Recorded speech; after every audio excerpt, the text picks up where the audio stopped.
And didn't your website at the time and your promotional materials listed quite a number of athletes you worked for in 2003, right? Mm-hmm. And none of those promotional materials suggested that you were providing any of these athletes with illicit, non-detectable steroids or other banned substances. That's correct? That's correct. So as far as you presented your Balco to the world, to the public, Balco was a company that only dealt in legally available supplements and provided testing to fine-tune the use of those supplements, right? It's correct that Balco did not make any reference or claims to steroids or other drugs on the website. That's correct. Okay. And you would agree that to the extent that it advertises successes without mentioning the drugs, it was lying. I will not agree to that, no. You thought that your websites were completely honest? I guess that's up to the interpretation. Were there any pictures on your website in 2003 of any athletes such as Marion Jones who turned out were using steroids? Yes. And didn't you thought it was honest to advertise with a picture of Marion Jones without identifying the fact that her success that you withdrawn? Do you think it was honest to advertise your products with the Marion Jones endorsement or picture without alerting the reading public that her results were tainted by steroids? Specifically, Marion Jones was interviewed for an article that was widely circulated in a magazine called Flex, and they asked her specific questions about the benefits of taking the product ZMA, and she talked about that it enhanced her sleep and her recovery, and she felt that it was a good product, and that's what she said in an interview. So these were Marion Jones's words. Did you link that to your interview? To your website? It may or may not be on the website. Did you have any pictures of other athletes on your website? Yes, there's lots of pictures of lots of athletes. And some of them were using illegal steroids, correct? A small percentage. Okay. And the purpose of the website was to advertise the non-illicit part of your business, correct? That's correct. And it was your view that it was honest to list, and I withdraw. The purpose of the photos was to indicate that your product was significant because of all the significant athletes you had working with Balco. I think you're trying to, put words in my mouth. Is that not true? There is what is called a photo gallery. That's what it's called. And there are pictures in that photo gallery of athletes who've said nice things to me. And there are pictures of me together with these athletes in the photos. And it's just simply a photo gallery. And so some of those it means what it means, and your interpretation may be different than mine. And some of those athletes were athletes you were giving illegal steroids to? A small percentage. Okay. And you nonetheless presented them as people who were using Zima products but not illegal steroids? I didn't present it as that, no. Okay.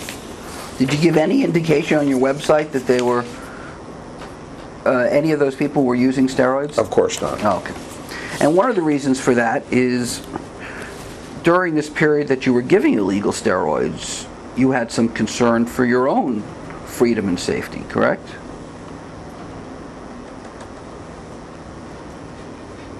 Did I know there were risks attached? Yeah. The answer is yes.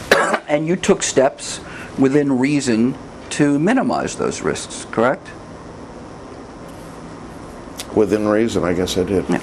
I mean, I don't know if that's true based upon his arrest, but okay. I mean, if you had seen somebody walking out of a truck marked DEA into the Balco office asking for illegal steroids, you would not have said, I'll be happy to give them to you, right? No, I would not. Because that would have been a stupid thing to do with a drug agency right there, correct? Yes. And if you had had an indication that somebody was coming to you and who was working as an undercover agent for the government, you would have also been you would have been more wary in terms of whether or not you would speak about drugs, correct? It's possible. Yeah, okay. Now, let's go back to the calls with Daryl Hudson. When he called you the first time, whenever it was, you had never heard of him, right? No. And he said he was Daryl Hudson, but you never did any investigation as to whether or not who this Daryl Hudson was, did you? Apparently Daryl had a background in track and field, was a track athlete himself. We talked about that, and I initially sent him some snack products, including ZMA and others, and I know that he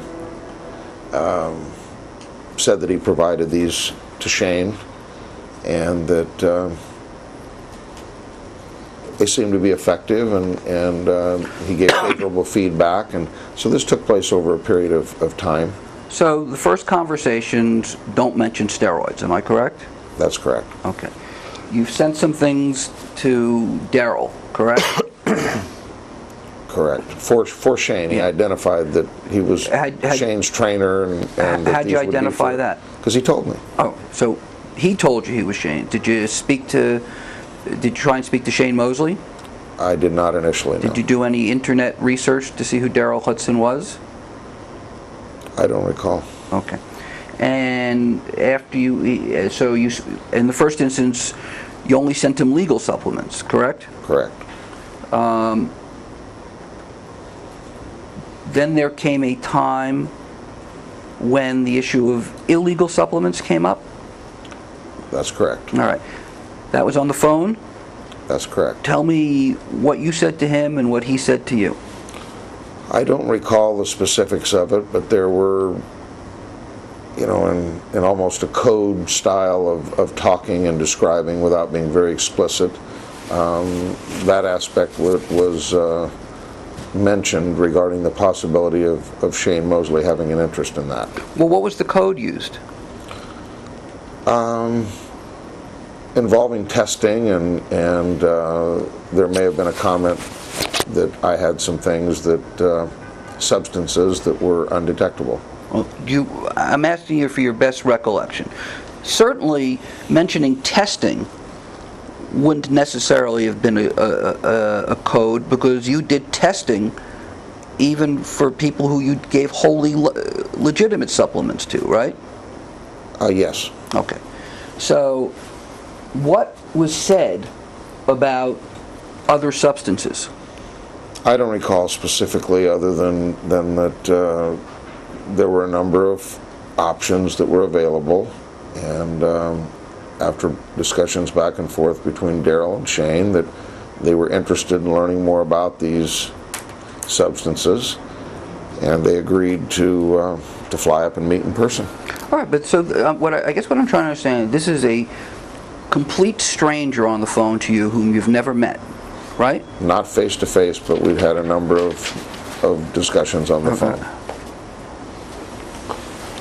This is no different than other athletes like Marion Jones or others. I never met Marion Jones before I provided stuff either, so.